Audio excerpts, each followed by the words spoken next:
Hello, everyone, and welcome to Connections for Life. I'm Ted P. I was trying to figure out if I wanted to go with Indiana Kuvo or Chad Jones, and I think neither are great. But Chad Kuvo. I think you should probably use neither. They're You not kind of great. look like a what's the word I'm looking for? Like a heathen wearing an Indiana Jones hat. You look You look like like a caveman with you an look like Indiana a- Jones you hat look- on. You look like a kid with a bad Indiana Jones costume. Just like a plastic mask. Yeah. Or like Party City. That's Yeah. what you look like. That's weird. Especially when you turn it sideways. I gotta stop this. Let's see if we can turn it off. No.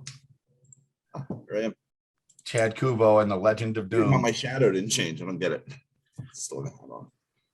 What's going on, gentlemen? So we are here. It is episode 101. We're breaking the bank on a century mark, and we've been off for a couple weeks because of We've work. been and off for a vacation. couple weeks. I'm saying we've been Literally, off you were off for a couple weeks. I did. I took a vacation.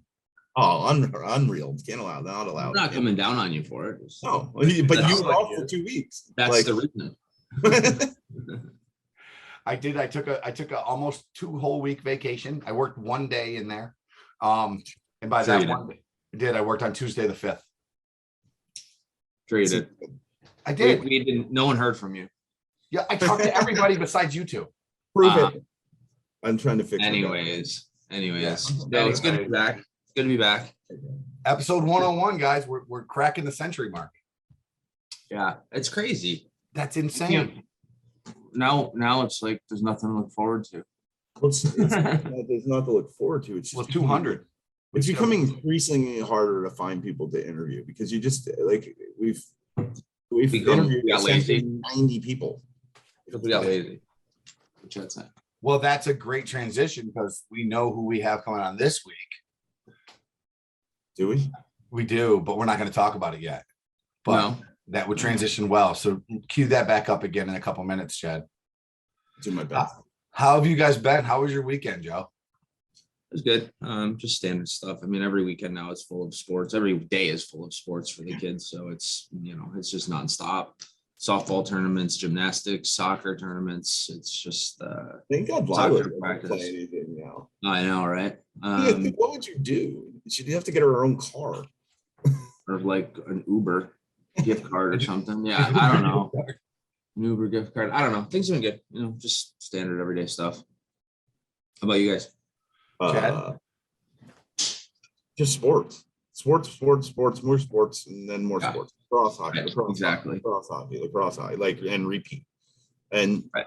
are you in your downtime now, Teddy? Is AAU over or is it what is that? So we had so last week, part of my vacation last week was Wednesday, Thursday, Friday was a live period. And we were in Atlantic City at a huge event called Hoop Group Jam Fest on the boardwalk. Cool. And That's cool. There was 240 teams in the 17th division. Wow. And we missed it by 4. We missed winning it by 4 points. Wow. Look at Yeah. that. We had a great show. We let a game slip. And we let a game slip. The second game of the event, we let slip to a team that we beat in the championship at Spooky Nook a couple months ago. And How do you go there and play the same team you played a couple months ago in the regular rounds with 240 teams? because of the level when you get to I know, but level, that happens like in lacrosse too, where you're like, Yeah. hey, those teams from Seattle and I have to play the team that we played 2 weeks ago. from Columbus, the other Yeah, side of but- Columbus. Yeah. It's No, soccer's like that too. yeah. This team was from Philly, and it just worked out where we ended up having each other on a draw in the second round. So the first game we played, Chad, we played a private preparatory academy from the UK that's over here for 21 days. Oh, that's interesting. Okay. How were they? They were good. We were They were better. terrible. We beat them by 15 or something like that, but we were short. We're really short-handed. My Section 4 2A player of the year, 5th team All-State, broke his collarbone last week before, and had to have surgery. So Playing basketball or doing something else? playing basketball, he was playing some pickup ball and with some guys who aren't basketball players, so to speak, and they played a little rough and came down. He went up for a layup and they kind of bodied him real hard, came down on him and broke his Landed on his collarbone. shoulder essentially. Is Yep. Oh, that's awful, dude. That's So we had a situation where a kid couldn't come, parent situation, and then we had another kid who had to go to summer school because after we got back from gym rat, he decided not to go to school anymore. Come on. Nope. So we had 6. That's wrong. We played 17U at a national tournament with 6 guys. And So back to the initial question. Are you done now? no, we have one at the end of the month. I just We want have one at the end of the month, and then we're done, with the exception of the state fair tournament up by Joe, which is a local thing where you battle not with the done. king of upstate Ever. Where's that? at the state fair. Oh, It's like the battle of upstate that we won last year. That's Oh yeah, I that's, remember that's when you won the last year. yeah. They put us on, that kind of helped put us on the map last year and got That's a like lot. a street, not a street ball tournament, but it's outside, isn't it? It's outside. Yeah, Yeah, that's cool. it's really That's cool. So All right. Yeah. Enough about hopefully it that. doesn't rain. Go ahead and move on. if it rains, we go to the Boys and Girls Club in Syracuse. So I'll just put up a 10. anyway, moving on. Moving on. Moving on. Moving on. Are we moving on to what section? I Been a don't know. while. I think we forgot what we're supposed to do. It's I been think a it's been a while. while. So We want to. Yes, fact. active gas. Trying to find my background. I have so many. Yes, fact. I just went to Joe's house. Joe's gas fact. Ed's house. House. There's the weekly gas. Yes, fact. You guys should know this. It should be super simple to get, but I think I wanted to talk about this because a lot of people don't understand that, like, you know, when they have a gas leak, they just assume that it's going to be, you know, it could light up and explode. And it's really dependent on how much the flammability is, which is how much natural gas is mixed with air, right? So there's a range that natural gas becomes flammable with oxygen saturation, right? So the question is, natural gas has an explosive or flammability or flammable concentration range between blank % gas to air. I'll give you options. 12 to 45%, 10 to 30%, 2 to 20%, or 5 to 15%. Chad or Ted, you answer first. 12 to 20%. 12 to, there wasn't an option. It was 12 to 45, 2 to 20, 10 to 30, or 5 to 15. 5 to 15. Chad? Ask me the question one more time. Natural gas has an explosive concentration range between about blank gas to air. So how much gas would need to mix with air? What the percentage of gas would be? It's the next, what I want the second one, the second lowest, essentially. 2 to 20. The correct answer is actually 5 to 15. I thought it might be, but I didn't know if it was going to be. And that range is sometimes people say 5 to 16, 4 to 14. It's 5 why to they tell you, right? It's why they tell you if you ever have a bad gas leak in your house or somebody left the stove on while you were gone, never to open the windows. Like most people go in and they go, "Oh, we're going to open the windows," and then they go poof. And correct. I just thought it was. Correct. I didn't want to be the. I've never heard that before. Yeah. So just a fun little fact, you know, windows for people out there. Most gas, if it's really blowing hard and there's a lot of gas concentration, it's not inflammable. So like 100% saturated gas is not going to do anything. Won't explode, won't light. It stink bad. Even 20 won't. Yeah. No. So what happens is that's a lot of times that's how the houses explode is they introduce that oxygen by opening a window, and then it hits the actual pilot light, and it can actually light then. And there you go. Gotcha. You know, that was a good one. That is an actual fact of the day for you, Teddy. And, no, you know. and I'm on like a streak. I think I've got 3 in a row. I do think that is correct. I think it's just because we take so much time in between them and you get time to research the answers first. I made that up. Yeah, that I'll go back over. enough out of you. Yeah, So, I agree. Anyways, I thought it was cool. That was cool, and though. most people don't know. So that was cool because you know you would actually think it would be the opposite of that, but it's not. So that's really cool. right. So, all right, moving on. I will say that people online did really well. 89% of the people who voted got it right. Oh, that's kind of cool. That's more than that. I have to assume that's probably a pretty high number, really. I'm going to Joe's house. You gotta get a better picture. Joe's house. Can you send me one? Sure. This is like a Google Maps. It's Google. Yeah. It's like 10 years ago. Do you want to do the article now, or you want to wait till the back? Wait half? till the You end. do it afterwards. So, Chad, who we bringing back on now? Crack on. Back on. Yeah, we'll go with that. Why is my green screen so weird today? It's interesting. We've had this guest on before, so he's a second time guest. But in the past, what is it, a year and a half or whatever that we had since we had him on, he actually has changed career paths and has moved into the renewables sector, which is interesting because it's still energy, it's still, life sustaining and all those same things, but just a little bit different. It was fun to talk to Mr. Mike Choi about it. Mike Choi. Your lips aren't going with, at least on my screen, your lips aren't going with your voice. No, it's definitely, I think that might be part of your green screen is your internet's not working very well. Welcome to the show, Mike Choi. Hello, Mike. Welcome to Connections for Life, or shall I say, welcome back to Connections for Life. How are you doing, my friend? Thanks, Ted. Yeah, I'm doing good. Happy to see you guys and talk to you guys again. So I appreciate the invite. I'm really waiting for somebody to answer with long-time listener, first-time caller, even though you're a second. I'm shocked that A, we're still recording this, and B, you decided to come back on. So, Mike, as always, good to see you. Some changes in your life, and we thought we'd get on here because I get you on to talk about kind of what you're doing now. So why don't we just kind of get you started with kind of the question we always ask: how did you get into what you're doing presently? And what are you doing? Yeah, give us the whole rundown. Yeah, go ahead. Make us ask no questions. Just talk for 40 minutes. Go ahead. Yeah, so I work for Yak Access now, and we are an access provider. When you think about the core business, which is matting for construction, but I'm vice president of our renewables group, and that's construction for renewables projects, mostly solar and wind.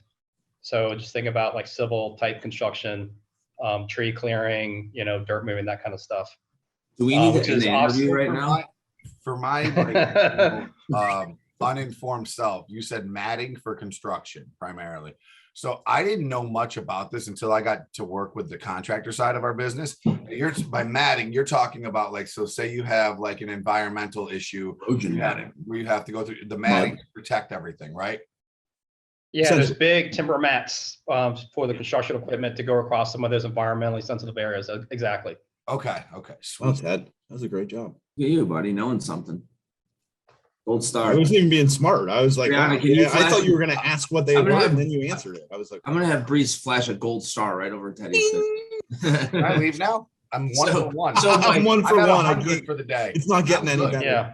So when you guys do this, essentially the construction, are you only doing clearing and only doing site work, or are you actually getting into some of the solar panel installations and things like that? Yeah, so we'll do the mechanical piece, which is driving in the piles, and we'll rack the panels as well. And then the portion to where the electricians come in is where we stop.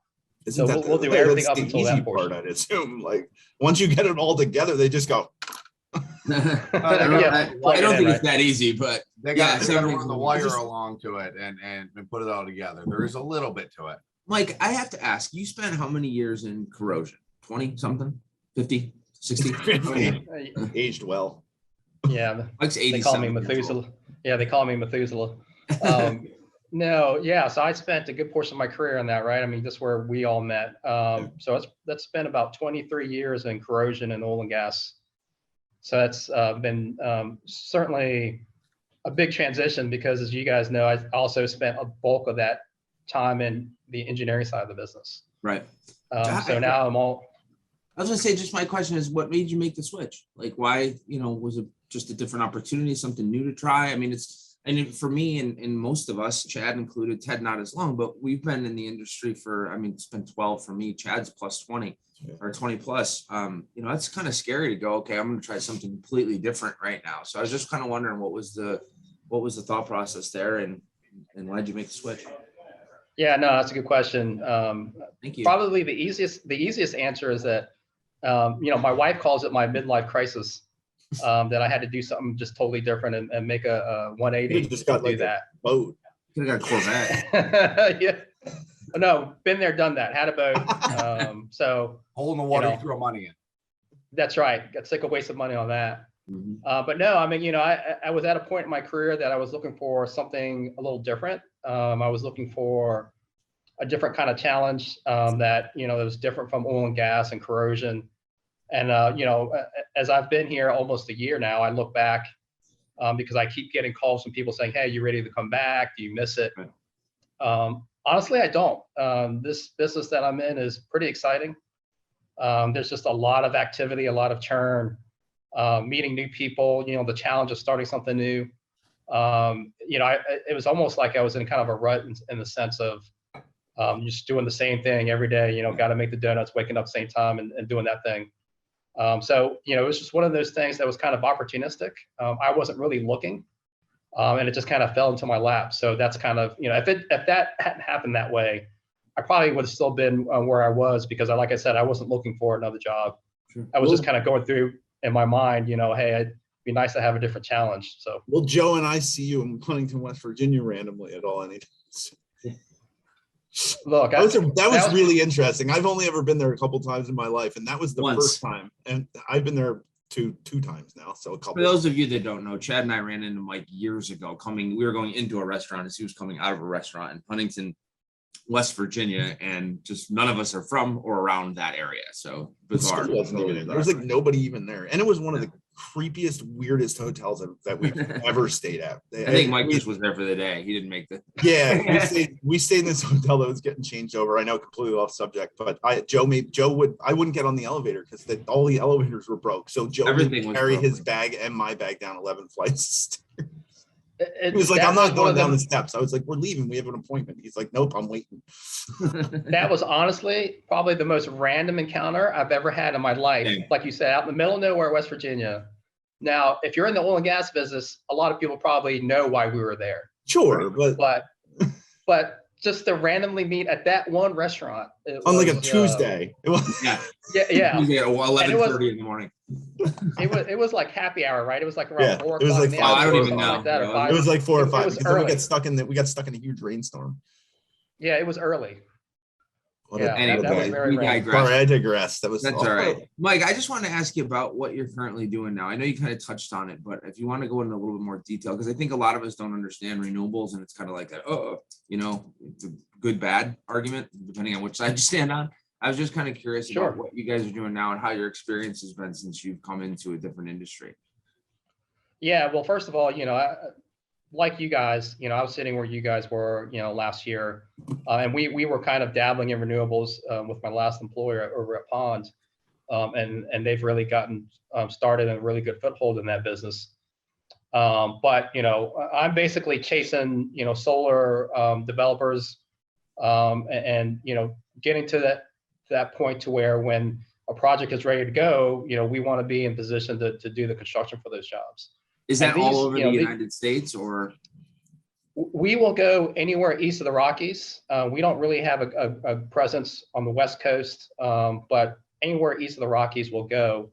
And these projects, similar to oil and gas projects, they'll take 3-4 years to develop, to get to the point from where it's initially started to doing all the engineering, getting all the permits and the construction. So that kind of timeline is very similar to especially a lot of the bigger pipeline projects. Now, you guys don't do any pipeline? Because it seems like a part of what you do, I mean, it's clearing and access. That's the same type of stuff that's used in oil and gas, especially on the rigs, when they're making that stuff, when they're doing that stuff. So yeah, good question.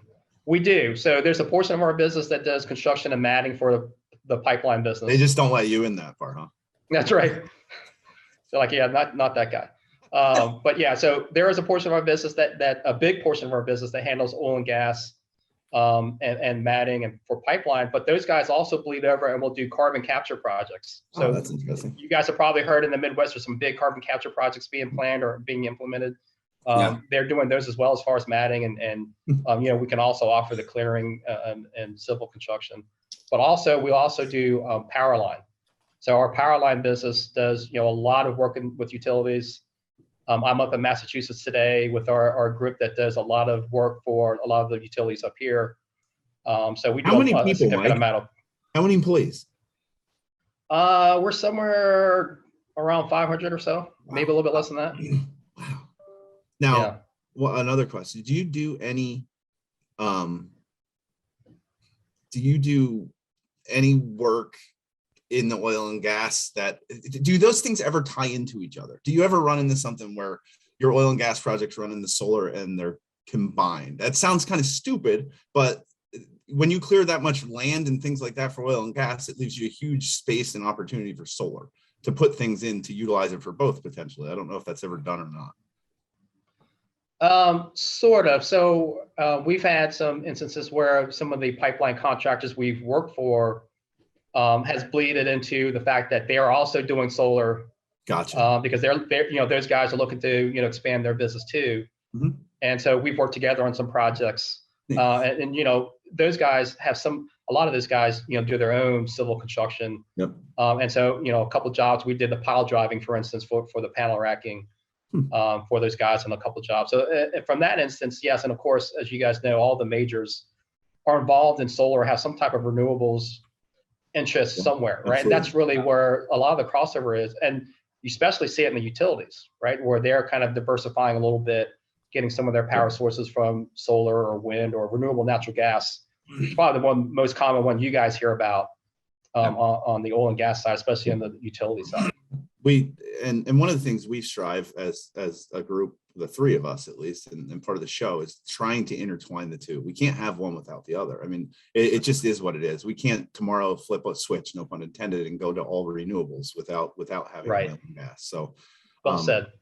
Yeah, it's just it's the way it is. I wish it was different. Maybe I don't know, but that's just the way it is. It's I think one of the problems is that we've created a society where it has to be one way or the other. Yeah. Right. Like that's with everything, right? I mean, it is. Yeah. And I think that's a crazy way to look at energy. Like you should be able to get as much of it and harvest it in whatever way possible to keep people safe, healthy, alive. And I think sometimes that argument gets so like politicized that it becomes more about being on a side than actually doing what's best for society.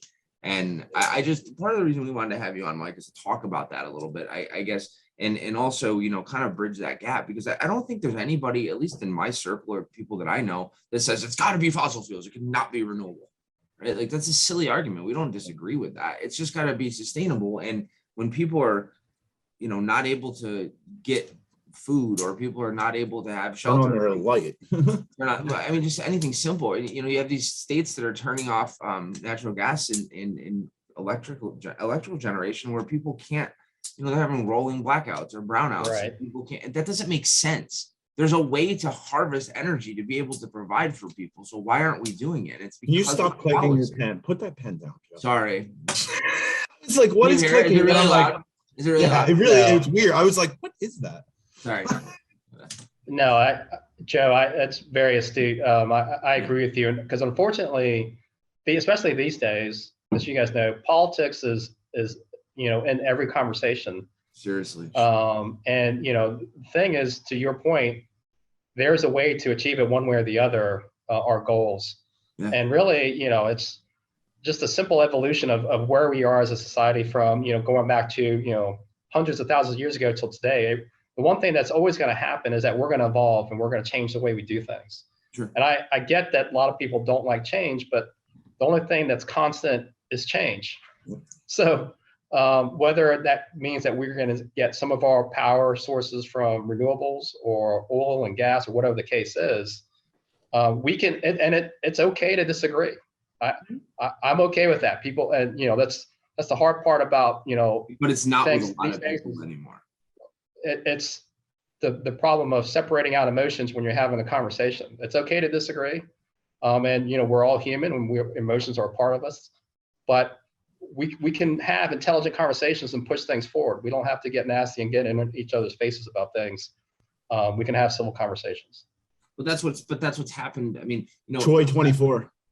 Yeah. I think that like it's crazy that we've created a society where, do you guys remember growing up? At least my parents always used to say, never talk about religion or politics, right? It's just kind of like, that was a conversation you just didn't have. And now every conversation is centered around some type of political or geopolitical issue. And it doesn't make sense to me how we've come to that point. I mean, Mike, I think it goes to the information, the access of information that is now happen with our generation and the generation directly that preceded us and the generation that's coming up. We now have the most informed group of individuals. Do we that are though? in- Whether it's good, you Hold don't on, know hold if it's good or bad. But yeah, that's what I'm saying. We have we have people who were typically, when we were in our 20s, we weren't looking at this kind of stuff. You know what I mean? Like, No, you didn't have access to it. You didn't have not, access there wasn't such exactly. a thing. and it was the adults, it was the mature adults, the parents and the grandparents and the working force that really had access to this information because they would go find it because it was relevant to their life. Or is it in their Encyclopedia Britannica on their cell phone? Yes. The other So- thing Yeah. is that people So we've got this only- informed generation now that everybody feels like they have an opinion on something. And whether it's a fact-based opinion or You just read it on the internet. or they just read it on the internet, that's what we're dealing with on a daily basis. So people then form those strong opinions and they become fact to them. But I think it's not even necessarily, I mean, it is that, that's an absolute good point, Ted, but Whoa, One I'm of two the- for two. one of the things that makes me crazy is like people care about things that have nothing to do with them. We And I talk think about back, that a lot. I think back in the day, people would vote on for political parties or political issues or certain people or groups based on how policy impacted their lives. Yeah. Now people vote on how policy affects everybody's life. And I Yeah. think that, And, that go ahead, Mike. No, I'm sorry. Please, you're I fine. think you're spot on. And to Ted's point, I think that is a big part of it. And there are a lot more people that are well informed, if you want to call it that. But I don't think that's a bad thing. But you just always have to understand that you shouldn't settle for what you hear. You have to understand and find out for yourself what the truth is. Well, it's And, like the you French model on the internet. Part of why I Oui, came. oui, Part of why I came to Yak was just because I was excited for the challenge to get into something different that I hadn't done in 20 plus years. Yeah. And I was able to do a lot of research before I came here Sure. to understand, number one, about the company, and number two, about the industry. Just because, there was a big part of me that said, am I making a mistake here after spending 20 plus years in one industry? Let me do as much research as I can Sure. and see if this is a good move. So, everything that I did, everything I looked to was positive, and I'm happy to report that it's been good. A lot, I think everyone's probably got a horror story about they made a jump, it wasn't what they thought it was, and then they left after a couple months. So it's been a great I move. don't have one of those. I've only Well, been you're- in places in my life. I have one. Yeah. But yeah, I mean, the renewables business has been a lot of fun. It's you guys can relate to this. It's been different for me, getting used to the different trade shows, Yeah. the different conferences, the different things that people like, don't like, meeting a whole new crowd of people. That's been Are a they? little Do bit. they have the same transition. roots though? Like the trade shows? Do they all kind of do the same things the same way? I mean, I know they do in this industry, but I've never really been to one in another industry much. Like, do they still do this? Is it the same like line up in booths and let's have somebody just walk through and breaks? Like, Definitely is. Awesome. Yeah, for sure. I mean, you could probably go to any industry and see that. I guess. So my question is this though, Mike. So like I'd been in an industry that existed with trade shows and everything prior as well, right? And it was same dog Sure. and pony kind of show. But what I really enjoy about the natural gas industry, what I really enjoy about our industry specific was the different type of relationships that were built. We always talk about how small the natural gas industry is, how tight knit the oil and gas industry is. Is it that same kind of? You've been in it a year. Have you? Is it that same or is that different? Because that was It's much different. different. Yeah, it's much different. And a lot of it is just because, I always tell people, it's like the Wild West when it comes to renewables, because there are so many developers out there lot of money. developing projects. And so, just take any state, for instance. I told you guys I was in Massachusetts. There could be over 50 developers. I'm throwing a number out, but there's so many people. So, to say, okay, well, I'm going to just chase this company, that company. A lot of times you get derailed because you found another company that's doing so many more projects. You're a good fit for them because, it's still one of those things to where, it's a value proposition of what we can offer to these developers because there's so many out there, right? And some market principles will always be the same. There will always be people that look for low price. There'll always be people that really want more of a relationship and value, right? So that still exists, but just the sheer number of clients the different ways that all these developers do their business in terms of how they're structured is different. So it's been a big challenge in kind of understanding that and trying to, make sure that we fit into what they're trying to do and vice versa to make sure that we make a good partnership. It's really neat. Mike, do you find that there's more money? Like there's more money being thrown around because I think renewables are typically subsidized a little bit larger than right now because we're not kind of the administration. I'm going to get into politics of it, but is there more money flooding in recently or in the last 12 months that you see that has brought an uptick in like construction crews, job opportunities, things like that? Good, yeah, really good question, and I would say yes, because and what I see in the short time that I've been here is there's been a lot of consolidation where people are buying companies and merging, but there is definitely a shortage of workers, whether it's engineers, construction workers, you name it. So there's definitely work to be had if you're looking for work. And it is, there's a lot of crossover between people that have come from oil and gas to renewables. It is the energy industry at the end of the day. So, and that's, why I mentioned that Yak is really an energy company, right? We only work in pipeline, power line, and renewables. So we have a good base of employees that can do a lot of different things and provide value to somebody. But to your point and your question, there's definitely been a lot of growth, and there has been some things that are industry specific that have slowed us down. You guys might have heard of tariffs that happened, and there was a little bit of slowdown this year, and then Biden had to put a halt to the tariff. But even despite that, the industry continues to grow, and for the foreseeable future will grow. Which I slow down a little bit and hesitate to say that because you really don't know what's going to happen in the next 3 or 5 years. But if I had to make the best guess, I'd say yes, this is the industry that's going to continue to grow. It's funny too, because so is the natural gas industry. Well, I mean, so energy is needed, right? So my That's exactly question, right, Joe.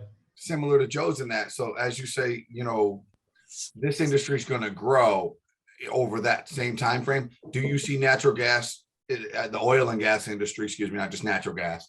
Do you see that growing on scale with it? Or do you see one growing faster than the other? What's the scale that you see? Because obviously both industries are going to grow because we have to do this in order for our world to receive the life-sustaining energy that it needs. Both industries have to grow, but do you see them growing in the same scale? Do you see one outscaling the other? What do you see there? We'll just see where Mike works in another year. Yeah, we'll take Joe's answer. He got me there. Yeah. That's a really interesting question because I think both are growing, and I think Chad alluded to this earlier in the conversation. I'm not sure that we're really at the point that you can just say wholesale, it's going to be 100% renewables in the next, however many years. I don't think that that's reality. I think natural gas, the other thing to consider is the price of natural gas. It's very hard to compete with when you look at an energy source and how you're going to afford that. So I think both will be around for a while. To say that, one's growing faster than the other, it's a little difficult because, renewables is still small when you look at how, the scale of renewables as far as the percentage of power that you get from it versus, oil and gas. It's still a very small amount. So on a percentage basis, I think that's what opens people's eyes and they say, oh, wow, look, renewables has grown X percentage year over year, whatever the case is. But from a total percentage of how much energy that actually contributes versus oil and gas, it's a very small percentage. Yeah. So I do think that there still will be some growth in natural gas because like I said, I think it's too difficult right now to go away with it with, the cost of it and how plentiful it is today. So that's my best guess at it with trying to, run circles around that question. But You did well. We couldn't even tell you were sweating. yeah. So I guess, Mike, I'm happy for you, man. I'm glad that you found something that's exciting. I think sometimes after a certain amount of years, you start to kind of go, this is it. This is where I am. This is where I'm going to be forever. I think as I get a little bit older, I start to think about that stuff too. Like, what's the next hurdle? What's the next thing to jump? So I'm glad you're doing that. I just had a couple last questions for you about Yak. When you were with Pond, I don't know how many employees were there, but like it was a lot. thousands, right? Thousands. Is Yak a large company? How many employees do you have? Where are He you asked that located? We question. answered that already. Oh, I'm sorry, I didn't catch it. Thanks for paying attention. Sorry, My good question. You already asked it? So All right, then I'll just watch 500. the, I'll just watch the the interview. I'll watch the interview after. Sorry, guys. 500 or so. So where are you located? There you go. Good question. So, and this is an interesting fact because, you know what, I'm used to working for places that, you know, you can fly into a major airport or a decent sized airport and get to where you need to go to. Not so much. This company is very interesting in where their locations are. We're headquartered in Columbia, Mississippi, which is, Wow. you probably, yeah, it's, so it's probably about 30, 40 minutes outside of Hattiesburg. You probably heard of Hattiesburg. Brett Favre. Maybe not. Brett That's Favre. right. That's right. So that's where we're headquartered. Our construction groups, there's 3 subsidiaries that make up our construction groups. Blue Rock, which is where I am today in Massachusetts, and Northampton, which is on the western portion of the state, just north of Hartford.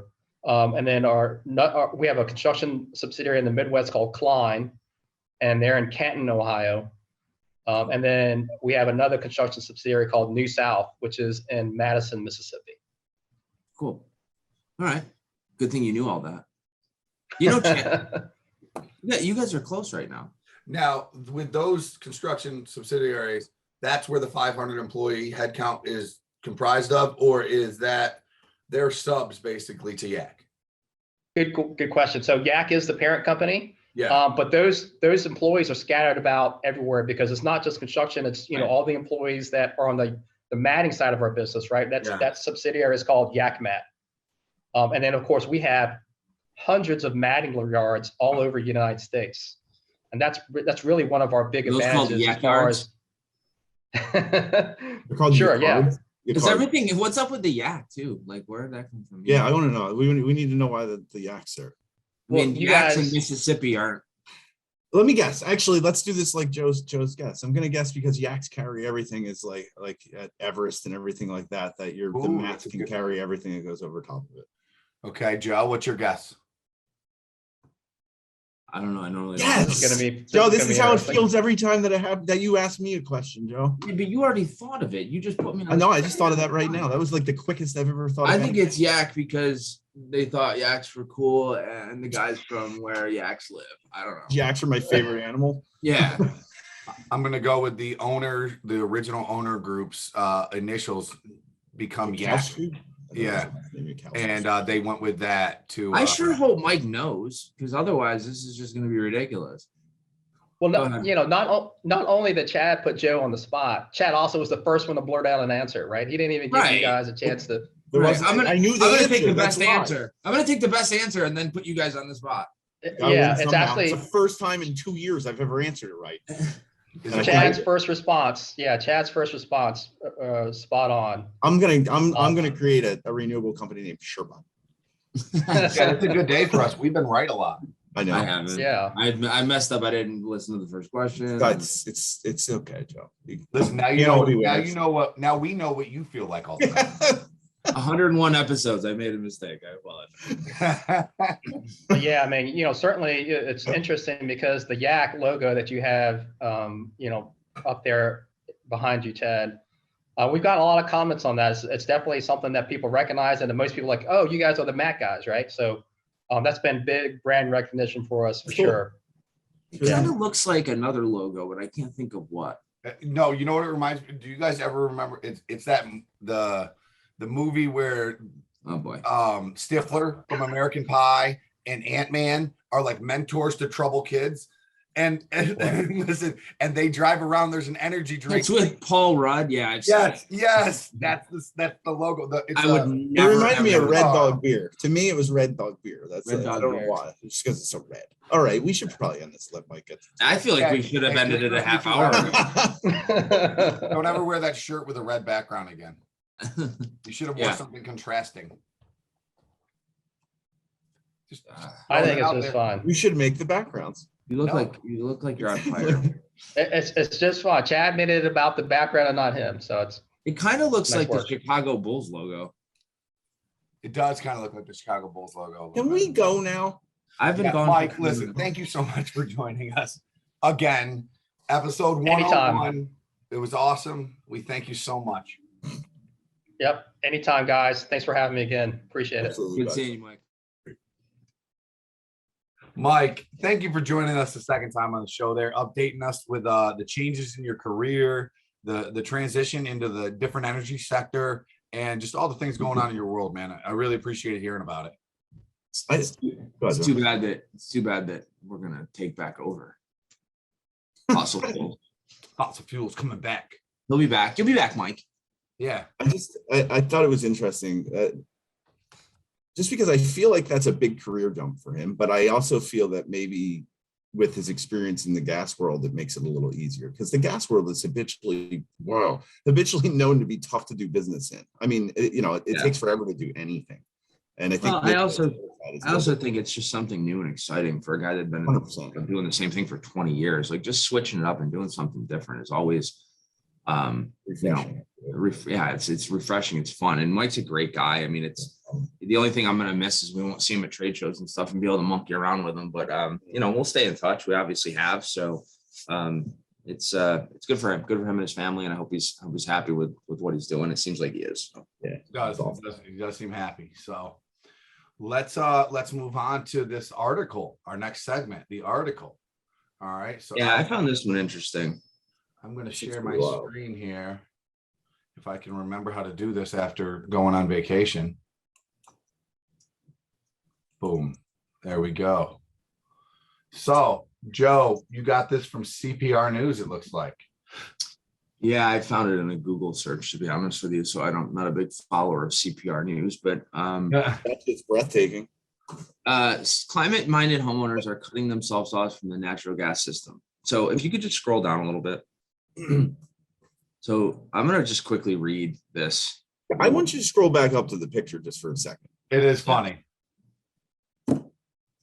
Okay, you can go back down now. I just wanted to start with the picture because that's what threw me into it immediately. It's funny that if you go, Teddy, just go right back up just one little bit to the caption under the picture. Don Cameron, a city council member in Golden, Colorado, asked Xcel Energy to cut off his natural gas system after remodeling to run on only electricity. The location of his former gas meter is now a pair of metal stubs. I just found that to be funny. Metal stubs. Anyways, so this guy remodeled his house to electrify everything. He's been doing this for the last couple of years, and it wasn't cheap, as he says. Cameron says the retrofit wasn't cheap, but he hopes his home becomes an early example for others. I don't think people should do this for a return on investment when it comes to money. It's a return on investment when it comes to the environment. So this guy was a scientist of some sort. Okay. I don't recall what. I think he was like a science teacher. He was. So yeah, in culmination of Cameron's project worries some experts. After eliminating any need for fossil fuels in his home, he asked Xcel Energy to cut him off from his gas system entirely. All that remains is a pair of capped metal stubs on the exterior of his home. Removing the gas meter excused Cameron from a $15 monthly fee service all customers pay to help maintain the extensive network of pipelines operated by Colorado's largest utility.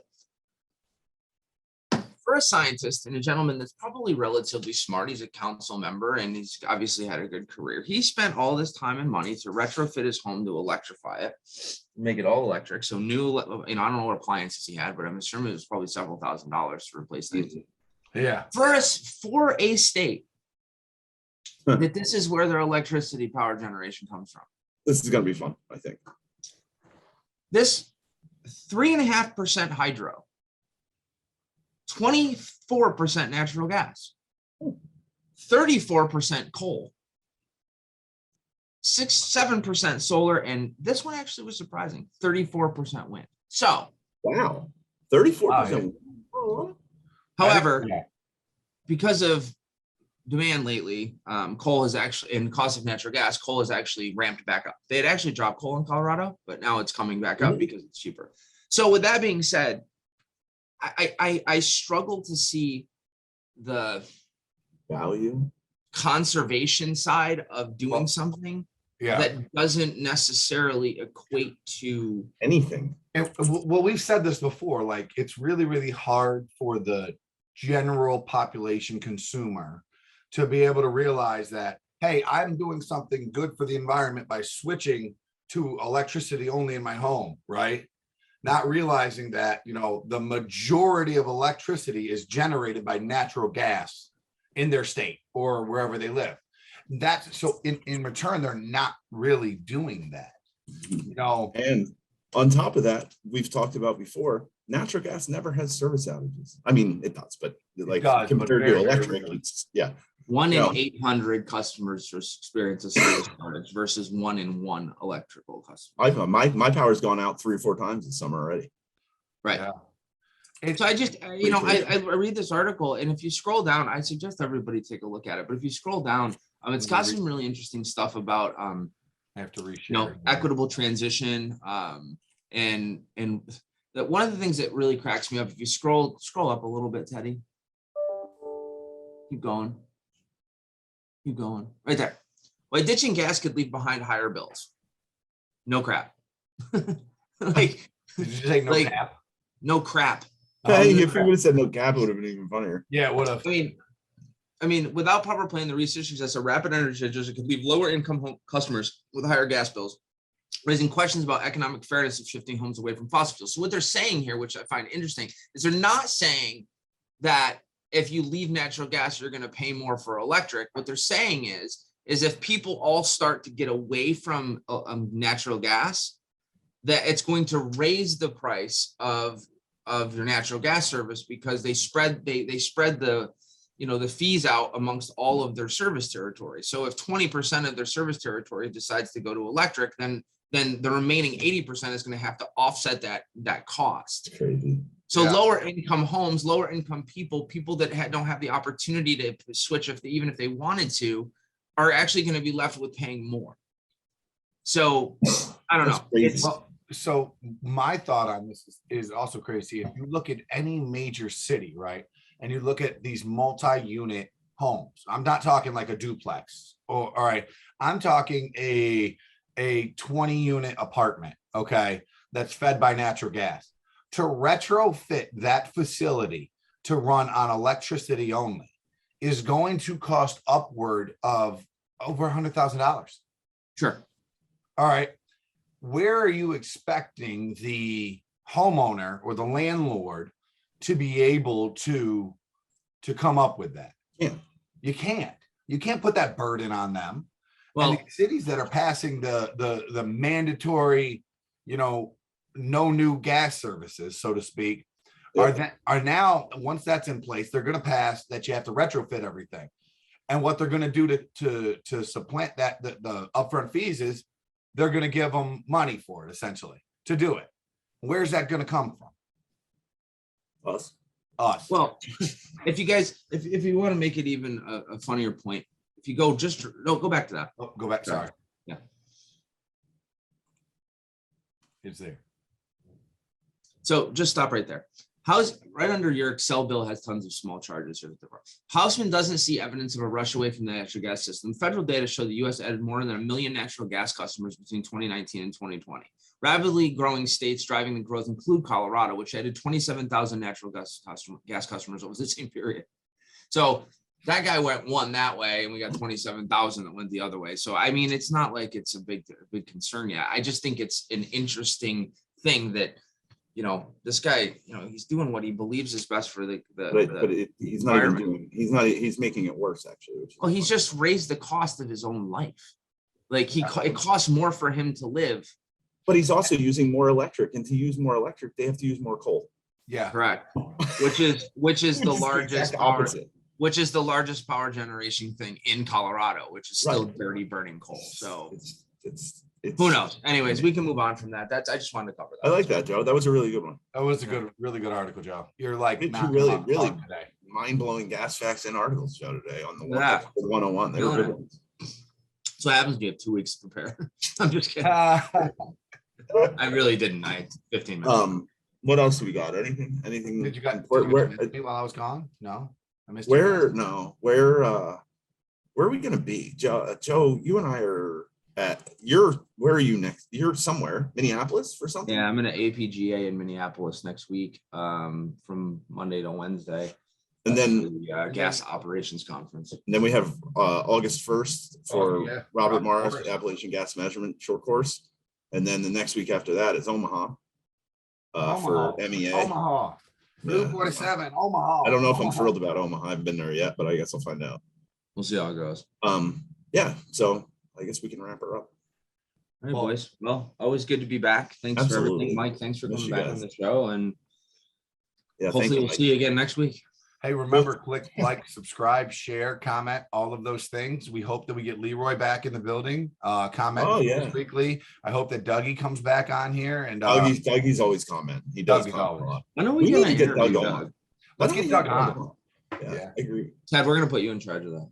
All right, Good I'll job, text Doug. my guy. So, All right, sounds good. bye, guys.